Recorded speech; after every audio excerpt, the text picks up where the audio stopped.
This episode contains stories about illness, death, archaic language, and ill treatment and discrimination of people living with HIV and AIDS, which are terms used interchangeably in the logbooks and this episode because of the time period.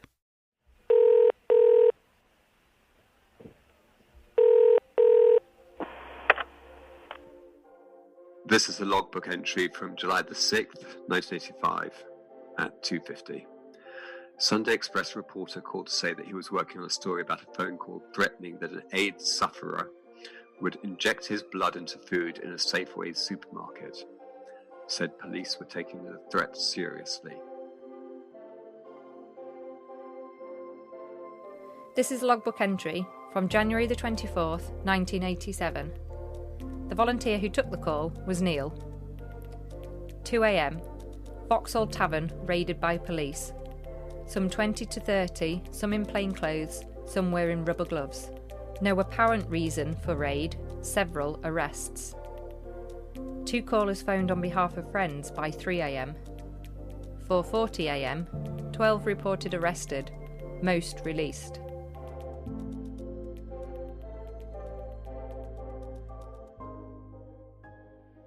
That first entry just leaves me speechless. We talked about police raids a lot in season 1, and as is apparent here, it continues on into the 80s with rubber gloves. Yeah, the Royal Vauxhall Tavern wasn't the only place raided around this time. I didn't know that until we started working on this episode.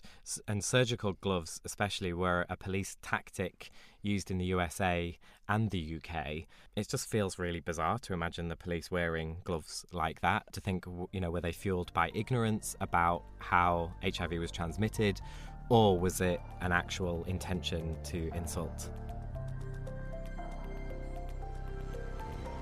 You're listening to The Logbooks, stories from Britain's LGBTQ+ history and conversations about being queer today. In partnership with Switchboard, the LGBT+ helpline. In this season, we're reading through the notes made by the volunteers who took calls between 1983 and 1991. And all of our conversations are led by these logbook entries. I'm Adam Zmith. And I'm Tash Walker.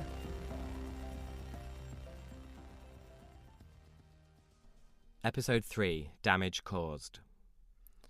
And this episode is going to be about the way HIV and AIDS led to hostility and discrimination. It's the third of our 3 episodes about HIV and AIDS this season, and we're going to hear from people who experienced the fresh wave of discrimination against LGBTQ+ folks due to the HIV epidemic, a very special Switchboard volunteer, and also Elaine and Lynn, who you might remember from season 1. They met, went for a night out at Gateways, danced to Joan Armour Trading, and of course have been together ever since. But they've got a story to start off this episode from the mid-80s regarding one of their other favourite social spots. Stallions was in a sort of back street off of Tottenham Court Road, and I didn't know what to expect. I just remember going in there, and it was quite dark initially, coming into a sort of brighter area, and there was just this really happy buzz about it. Music, laughter, people knowing each other. I can remember clearly this woman who was probably about my age now, in her 70s, with all these gay men and being twirled around. It was just quite mesmerising. Really, it was quite old-fashioned music, and they served tea and sandwiches as part of the entrance of a few pounds. It was just a delight, so it became a very, very regular Sunday afternoon event. Elaine took me there Sunday afternoon. I didn't really know what to expect. We queued to get in, and we went down the steps. It was really buzzy, and you could have a cup of tea, or as many cups of tea or coffee. There was always a plate of sandwiches and cake, and the music would start, the dancing. And it was just, wow, miles and miles away from where I'd come 2 days before from up in Derbyshire. And I loved it. I can remember at the time there were quite a lot of transsexuals and transvestites. Yeah.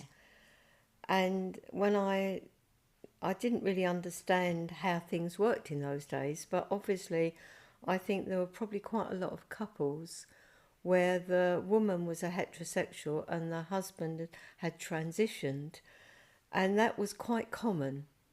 I would say there was predominantly one of the places probably where they enjoyed going. That's sort of my experience of that. And there were just all these wonderful, good-looking gay men that jived, and the couple. it was fantastic, you know. And I do remember one of them saying once that he just lived for the afternoon because he was married, and he knew he could come out and dance and just be free for these few hours, which I've never forgotten that, because it was such a touching thing and I could really relate to it.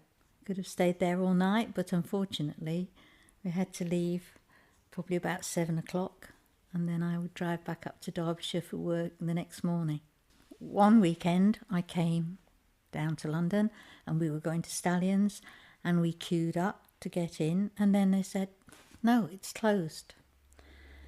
And we found out that it had been closed down because during the week the police had raided it. They'd gone in with their rubber gloves and goodness knows what they were looking for, but they closed it down immediately.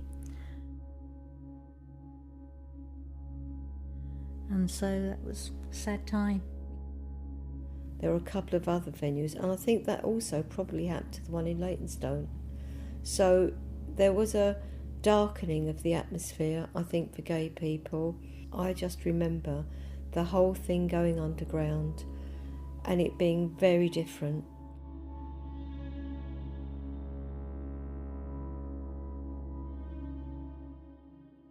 So can you tell me a bit more about the RVT raid, Adam? I actually can, Tash, because I started to get a bit obsessed with it when we noticed it in the logbook, and I looked deeper and further, and there's a little bit written about it, a little bit known about it. There was actually an initial raid in 1986 in the December where police seized poppers, and then they came back again in January 87 and arrested people, and that was the raid where they were wearing rubber gloves. And the BBC made a documentary about it at the time, featuring Helena Kennedy interviewing the chief superintendent of Kennington Police and people that were in the bar on the nights that it was raided, including a guy called Ken Comish, who talked about his experience of saying something like, why are the police wearing gloves? We haven't all got AIDS, and then getting arrested for being drunk and disorderly because he said that. And he also said that he had lost his job as a chef when customers had basically complained to the manager that they had a chef that was HIV positive. Oh my God, I didn't know that. Yeah. It's just like the logbooks show that, you know, this kind of discrimination was seen across every part of everyday lives, from, you know, that story there with Ken, from employment to insurance, health, and as George reads in this next logbook entry, gay clubs. Right, and this entry is about the club's Bolts, which actually was the location of the after party to the Conway Hall conference about AIDS that we mentioned in episode 2. This is a logbook entry from May 15th, 1985. Saturday, 23rd evening, around 30 men, bottled members and guests, entering Bolt's nightclub, shouting abuse in connection with AIDS. Damage caused, but nothing serious to individuals. This is a logbook entry from the 21st of July, 1988. Beware. Caller reports the Nottingham Special Clinic advised him to tell his employer he was HIV positive. He is now sacked and moreover homeless as the info was passed on. What can I say? Ah! Wow. This is a logbook entry from November 12th, 1986. I've had personal experience of insurance companies asking me about positive test results. I applied for health insurance recently and saw a copy of the questionnaire sent to my doctor. The section on other areas included reference to any recent blood tests. So, warn callers. Incidentally, I got the policy without any reference to sexuality being made. I remember I went to a dentist And I told them where I worked. It just reminded me, and they put a biohazard sticker on my notes. I remember that. And I said at the time, I said, oh, I noticed you put a biohazard sticker on my notes. He goes, oh, that's because we think you're a special patient. And I said, I know what it's for. And I said, I just work on a HIV ward. This is a logbook entry from August 23rd, 1988. Paolo in Haringey area getting shit off employer for being gay and HIV positive. No joy from negotiations between frontliners and THT and now go employers. Gave solicitor, but if he calls again, please give him anything else. His situation seems appalling. English not first language. And this is from 1988. You know, things have improved, and you know, lovely Paolo would be protected under the Equalities Act. But again, you know, we still hear stuff like this happening, and it was rampant then. It was rampant back in this time. Again, you know, really pleased to see how Switchboard respond, and the important thing about picking up about English not being his first language and making sure that people are there to support him. Because this is 32 years ago. And if I can just kind of relate it to COVID recently, so I was, you know, speaking to colleagues at Positively UK, just as lockdown was happening, and asking, you know, what are some of the key issues? Because I was creating a webinar for POS people, and I would find out what are the key issues, and they were saying, actually, you know, with the lockdown and shielding, some people are going to work and they're disclosing for the first time, and they're getting shit from their employers, and they don't know what to do. And it was like, but this is 20. I mean, I wasn't surprised. You know, it was 2020. Employers don't know. But what was really good was that Positive UK were able to give these people advice and say, under the Equalities Act, you're protected and you didn't have to disclose and blah, blah, blah. So they've come leaps and bounds. And I think we as a community have come so much further where we're empowered, our organisations are empowered to make sure that we're giving people the tools to push back if they need to. So if Paolo had called up today, we'd be able to go, okay, you're protected, we got you.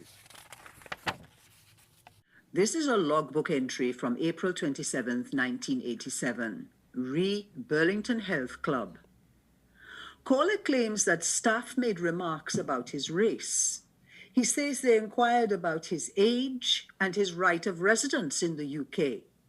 They went on to ask about AIDS and any other diseases that he may have brought from abroad. White customers who arrived after him were served first and not subjected to interrogation. When callers said that he was referred by London Lesbian and Gay Switchboard, one member of staff said we should know better and not be so pathetic. Can we do something about this, please? Personally, I feel I need no further information. I refuse to give out the Burlington as from now, and I think we should take it off our files.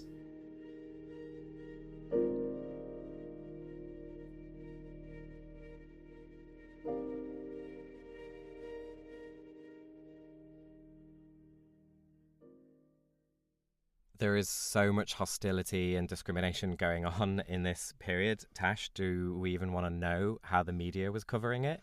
Probably not. But one of the things that definitely stands out to us and that all of our contributors remember is this gay plague. Oh, the sort of tabloid language. Super tabloid language. Yeah. I guess more coverage for the epidemic and how it was affecting people was good in a way because it meant greater awareness, at least. Yeah, definitely. But with greater awareness comes an increase in prejudice. Most of Britain's AIDS victims are homosexual men from London. Now the government is taking action to control the disease. But will the capital's gays be able to adapt to protect themselves? This is a clip from the London programme. Broadcast in the capital by London Weekend Television in March 1985, it's a good example of HIV/AIDS programming at the time. In the past few weeks, Britain has been made suddenly and joltingly aware of AIDS. The stories in the popular press have made sure that by now most adults have formed an impression of what AIDS is. This is a logbook entry from January 15th, 1987. David phoned to let us know about the rather unpleasant editorial in The Sun this morning. It basically says that gay groups should not be discouraging people to have the test, and that gays should be locked away to prevent the spread of this evil disease. This is a logbook entry from June 19th, 1986. The volunteer who took the call was Dennis. Caller reports that in Radioactive, a programme on the BBC World Service, this morning at 1:30am, there was a particularly cruel and despicable sketch on AIDS and gay men. It introduced the idea of quarantine for gay men and dresses for gay men. He rang the duty officer to complain. He urges us to do the same in the hope that this will stop the programme being repeated through the week worldwide. The media was very hostile to queer people in the 80s. Headlines seemed to be screaming every other day, such a celebrity as a queer and outing them. Horrible. They'd drag them through the gutter. It would be very unpleasant. Ham St. Clement was being dragged through the gutters by the tabloids, doorstep, and generally trashed being a lesbian. How dare she be in a national soap opera and be a lesbian at the same time? There was quite a lot of that. The media was not very friendly to queer people in general. They were always attacking one group or another, and particularly men with AIDS. I remember seeing the headline that, calling it the gay plague. It was commonly referred to as the gay plague. It was quite horrible. It was horrible times to live through. Logbook entry, 19th of January 1984. Tony Conrath, who's a regular volunteer, Tony Conrath has just rung in to tell us that Women's Hour is right now doing a pretty bad scare piece on AIDS. He's ringing them to complain, but it may well lead to some calls over the next few days from women and faggots who've been listening and got the willies. Drat. And that was me, and you might be surprised at the use of the word faggots, but Switchboard, I would never have used that out in the general public, but in Switchboard, we called each other faggots and dykes quite happily at this stage. It was reclaiming the language. But yeah, the media would do stuff, and we'd hear about it and rush to get more volunteers on the phones because we knew we'd get the calls. The press covered AIDS as a mega story, especially if it was someone remotely famous. Yeah, well, we had in episode 1 that note in the logbook about when Rock Hudson died in 1985. It was such a huge story and a sign for most people that something really, really big was happening. But there was some A-gays, we used to say at the time. There was A-gays, so there were often people who might have been well known in the media or the theatre or that sort of thing. So the press always wanted a story, so we had to be really careful if there was an agency staff because it might have been somebody from the press. But there'd be things like they would come and say, I felt, it was really awful for the nurse. They'd come to the nurse or to me or somebody. It didn't happen to me, but they would say, we've got a delivery of some flowers. And they'd say, thank you very much. And they'd go, so you can confirm he's in then. Tash, I guess it's time to talk about Steve. Yeah, so we've had a couple of entries in the logbooks from a volunteer called Steve.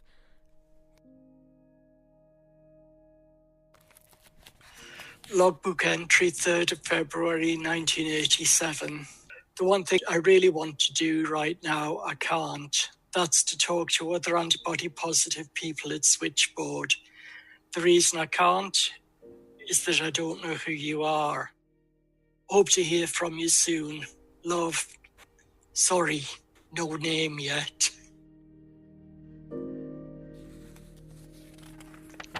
Large pink highlighter. Can we talk? What I want us to do is to organise ourselves into smallish groups, meeting on a regular or an ad hoc basis in order to discuss our own feelings about AIDS, death, dying, etc., and in order to offer support to each other. I'm sorry if this has seemed a bit woolly and ill-expressed. I'm still feeling upset. Ideas, offers, help, solidarity, please. Steve. So these logbook entries tell the story of Steve, a volunteer, testing positive, coming out anonymously for support. Trying to form a group in Switchboard so that volunteers who are positive can support each other and hold other volunteers to account for how they handle HIV and AIDS calls. Yeah, and the last couple of entries were around the impact that it had on his life and his future. Yeah, so here's the last logbook entry we found from Steve, dated May 11th, 1987. My dears, I was going through a phase of being grand. With a lot of sorrow and a little regret, I'm leaving lesbian and gay Switchboard. As I'm exempt from phone work at the moment, there'll be no rota panics. As most of you know, earlier this year, I was diagnosed HIV antibody positive. At the same time, I ended a relationship of 7 years standing. Consequently, I've had to take a long and hard look at what I want out of life and what I don't want. One of the things I don't want is telephone work at lesbian and gay Switchboard, so I'm off. Please understand as well that my employment at National AIDS Helpline is almost totally unrelated to my decision to go. I say almost because I'm writing this letter, the draft, only hours after finishing a body positive training weekend. The training weekend was the hardest work I've done in a long time and one of the most rewarding things I've ever done. I hadn't realised how isolated I've been feeling. On the weekend, many, but by no means all people, were HIV positive. The diversity of sexualities is something else I enjoyed. But above all, the care, respect and love of the weekend have convinced me that the way forward for me is to join body positive. And if that means leaving lesbian and gay Switchboard, so be it. Two of the things that affected me most deeply over the weekend. A pair of role plays that focused on counsellors giving each other support around incipient burnout, a situation we'd both recently been in. A session on bereavement and death. I partnered with someone who recently lost a friend, his first bereavement due to AIDS. Bracket, I've lost count of the number of people I've lost. It all gets too much and I start crying. I'm in the middle of a room full of people crying, being cuddled. Oh, Christ. I hate it when it sneaks up on you like that.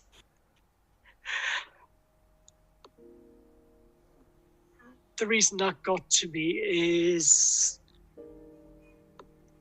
Oh, no, put that to one side.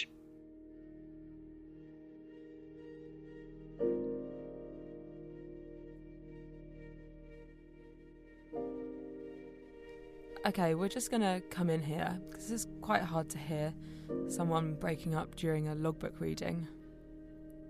Yeah, I remember reading these stories. I mean, we read them together and talked about them together, Tash, and I think we felt like we knew him. We really got to know him through these stories, and then we started wondering, well, what happened to him?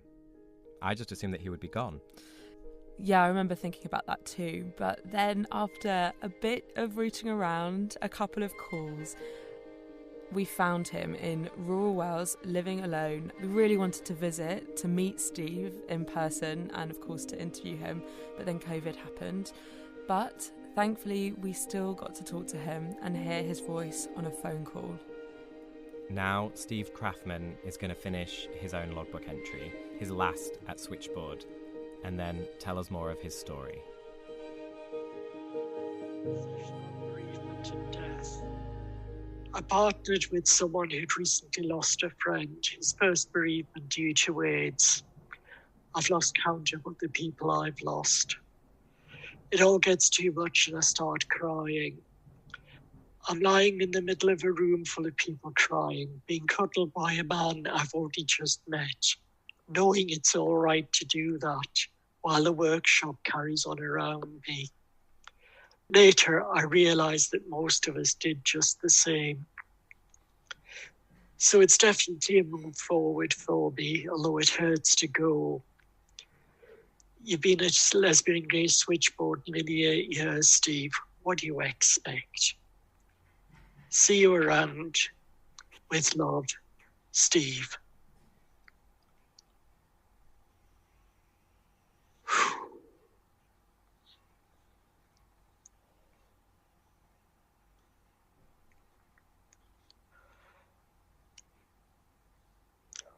My signature today isn't that much different. The T is a little more conservative. But yeah, the trail from the E into an X, I still do. What got to me about the word cuddled was that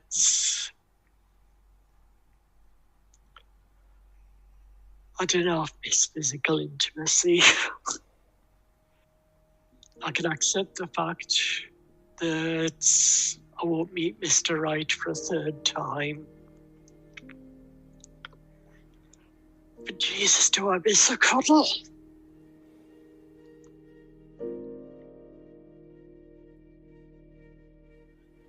My name's Steve, and I was the volunteer in the logbook entries. Switchboard had me for 8 years. They were very important years. Basically, those years at Switchboard set me up for life. It was necessary for me to go.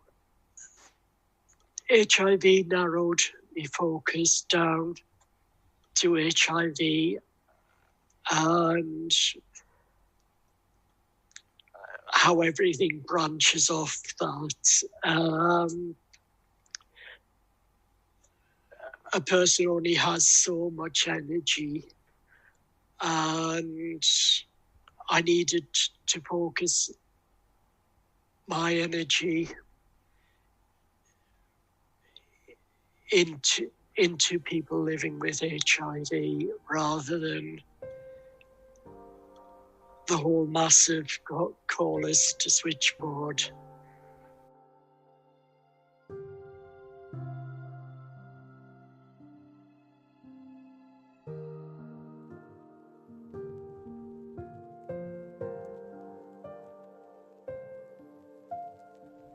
Oh, when I joined Switchboard, it was all so terribly easy.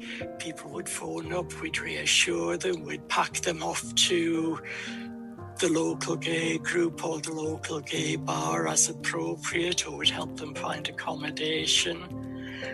And then within a few years, we were talking life and death.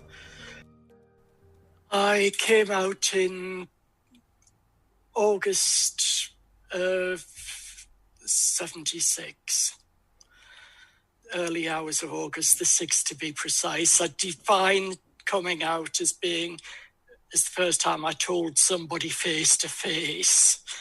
I had had a phone call to the Samaritans in the April of that year, but that doesn't count.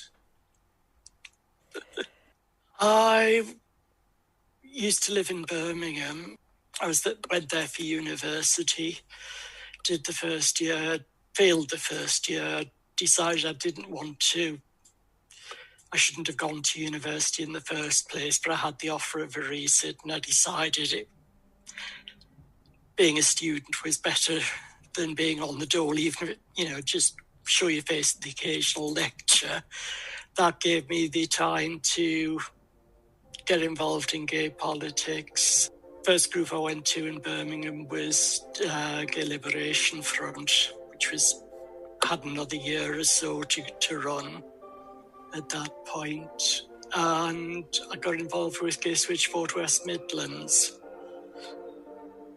Moved to London in spring of 79 because my then partner had got a job in London. Joining London Switchboard seemed the obvious next step. My first memories of Switchboard were that it was frighteningly efficient compared to what I was used to. West Midlands, there was a single phone on a desk.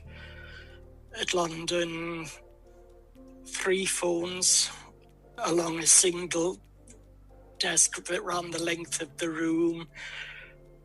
Files everywhere, in triplicate. For me, it was Switchboard. Didn't really take off until 82, 83. I was unemployed, so I was doing 3-4 shifts a week. The reason it took off at that time, obviously, was the impending HIV epidemic. We didn't know which way to turn first to look after ourselves and our families of choice, to engage in political action, to disseminate what information we could find, to get to our own support groups. It was the headless chicken image. I have like a photograph memory of one night in the Two Brewers. Somebody had picked up somebody else's pint and drunk from it. Realised what they'd done. Threw the glass across the room. Screaming, "I don't know what you've got." There was a sense of just waiting to see who's next. Within Switchboard, I'd actually been at Switchboard, phoned the clinic from the office line. I said I'm phoning about my HIV test result. And they said, "Yes, I do have a result for you." And the tone of voice, it was clear.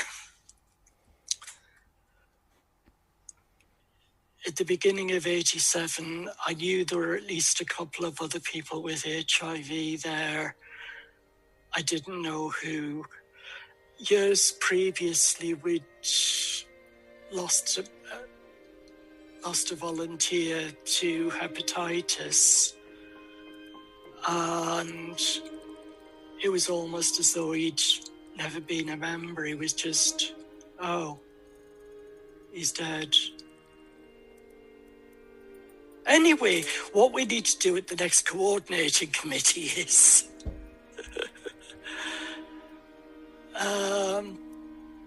I'd say that as an organisation,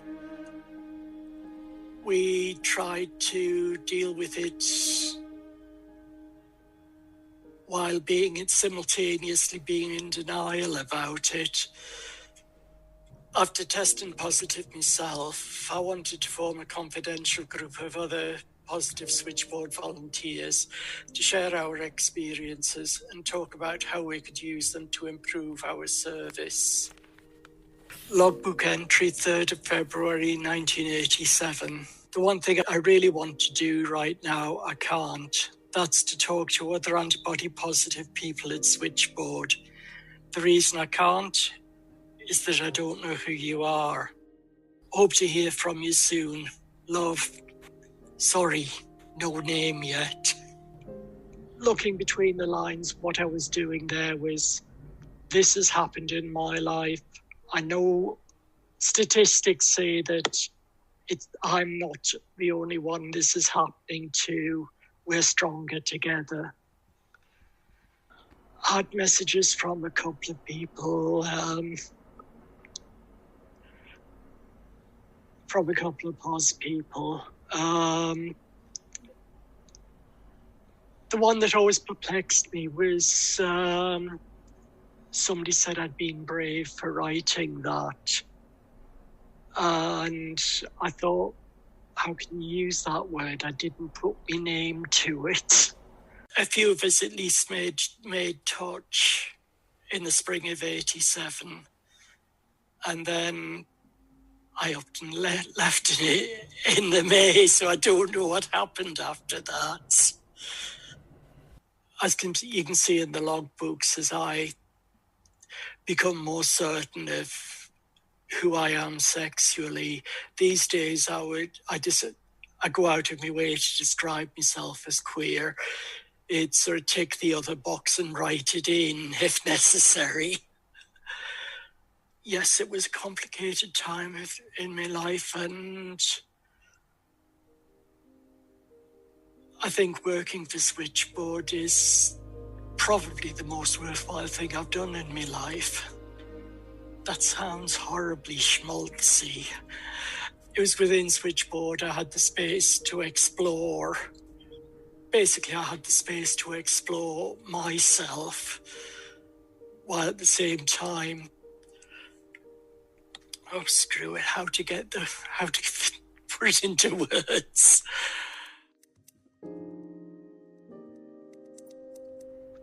Throughout the time I've had HIV, one of the important things to me is to humanise it. It's always important, I think, to put a name and a face on HIV. I'm wearing a T-shirt with the slogan, HIV positive long-term survivor. I do the shopping in that.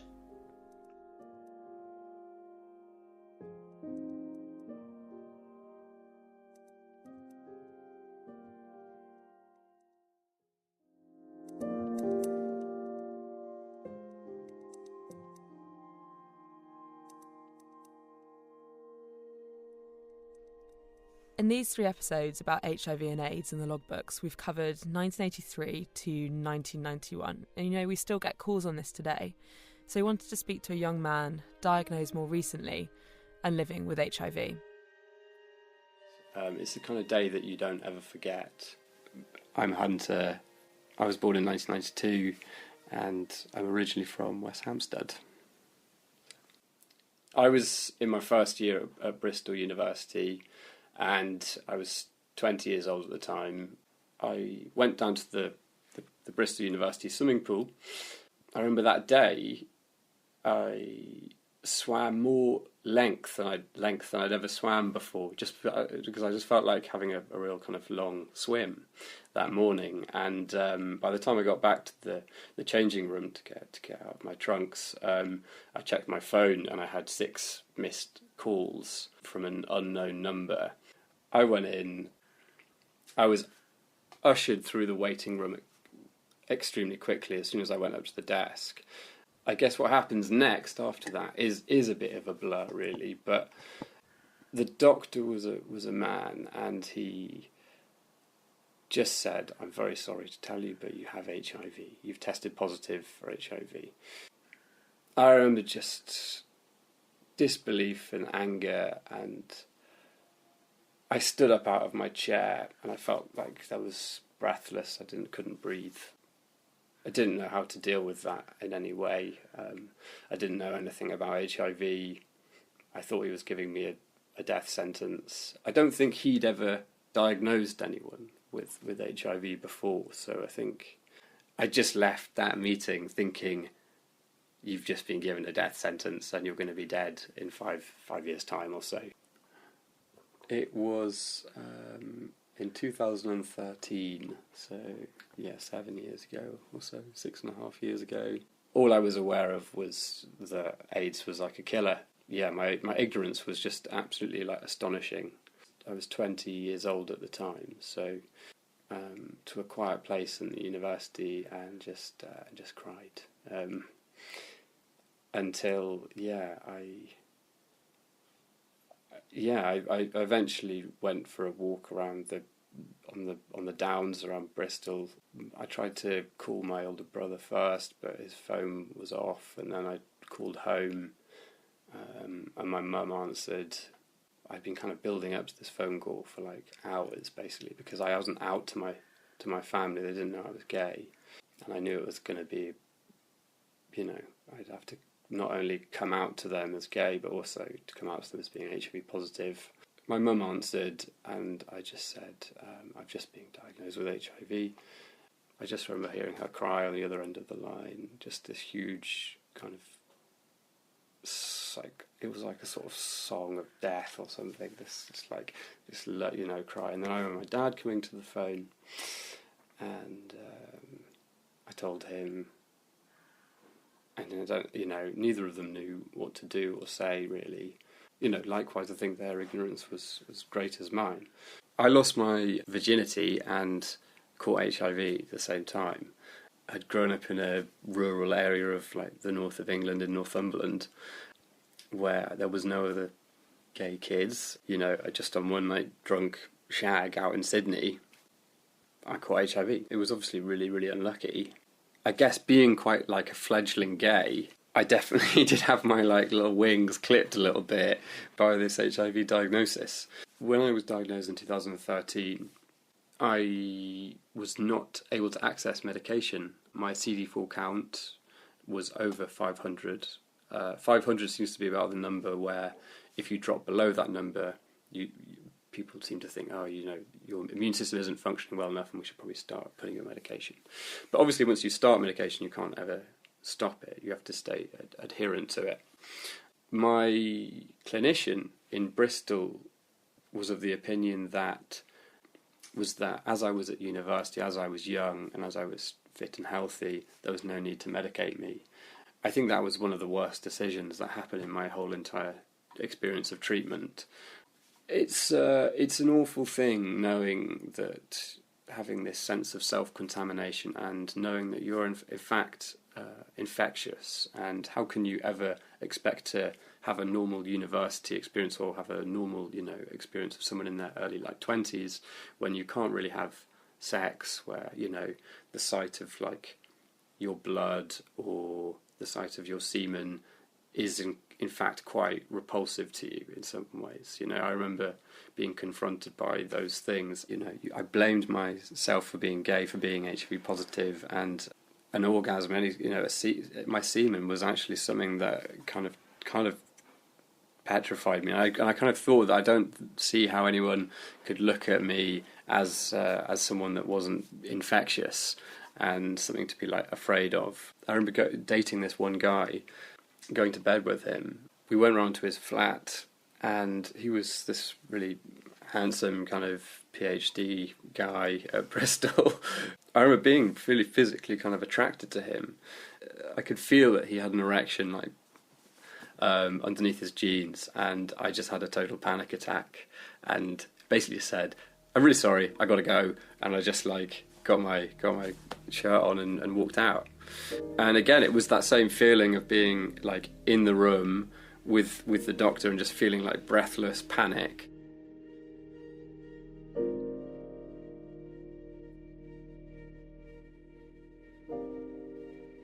Swimming has in a way become a part of my life just in the last few years, because I last year swam the English Channel, and I suppose, I believe that I'm the first person with HIV to have swum the Channel. Yeah, as far as I know. That seems to be the case. So I've been on medication for 5 years now, and I get seen by an amazing team led by Margaret Johnson, who's been working in HIV clinical research since the AIDS crisis. And I am undetectable. I take one pill a day, and it's just a part of the routine of the day that I take it in the morning.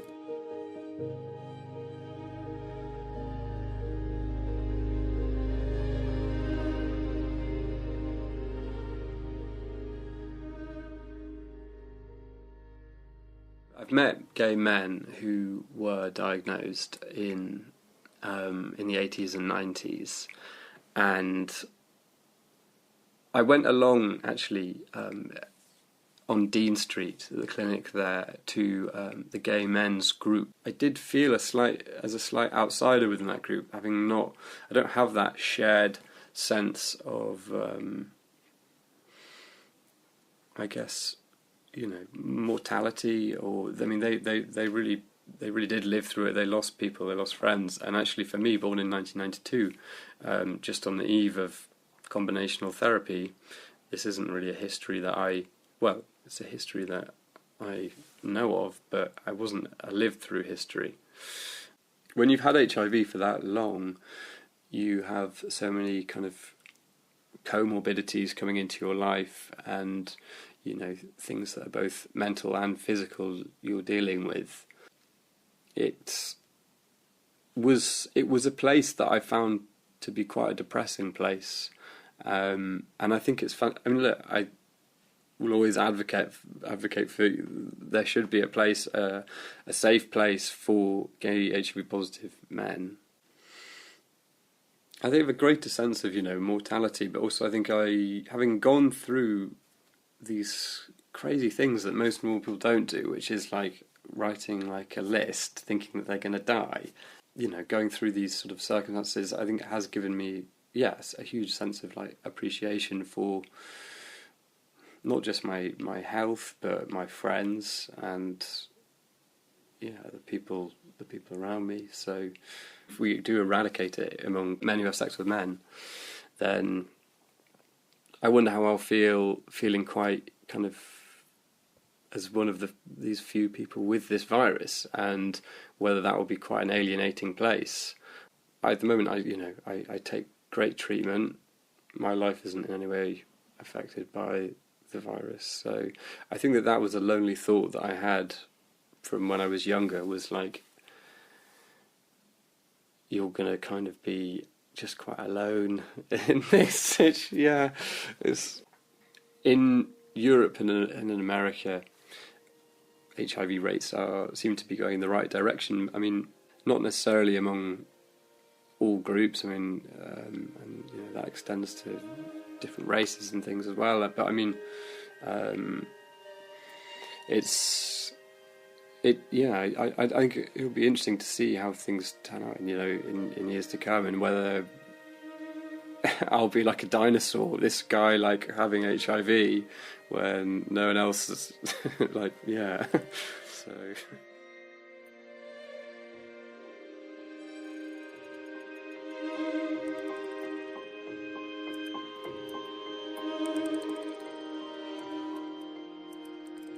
We know these first 3 episodes of season 2 have been tough.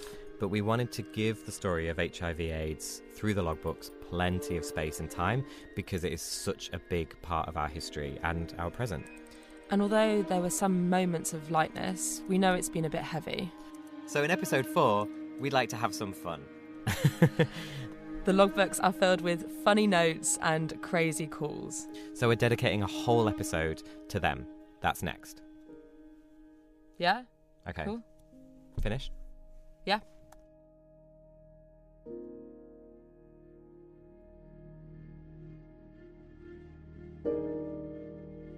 Calls to Switchboard are confidential, so to bring the logbooks to life, we've changed the callers' names. The logbooks is produced by Shivani Dave, Tash and Adam Zmith, in partnership with Switchboard, the LGBT+ helpline. If you think other people would like the logbooks, please rate and review us on Apple Podcasts. These ratings and reviews really help others to discover the show. You can send us your feedback and stories to hello@thelogbooks.org or join the conversation on social media with the hashtag #TheLogbooks. Our music is by Tom Foskett Barnes and our artwork is by Natalie Dotto. Thanks to Steph Dickers and team at the Bishopsgate Institute, the BFI National Archive, the folks at ACAST, Peter Zaccaroli at West Digital, Content is Queen, the staff and volunteers at Switchboard, and all the contributors who shared their stories with us. Switchboard continues to take phone calls from 10 a.m. to 10 p.m. every day. If you're affected by any of the issues in this podcast or need to discuss anything to do with your gender identity or sexuality, you can call Switchboard on 0300 330 0630, email chris@switchboard.lgbt or instant message via switchboard.lgbt, where you can also donate money or time to help.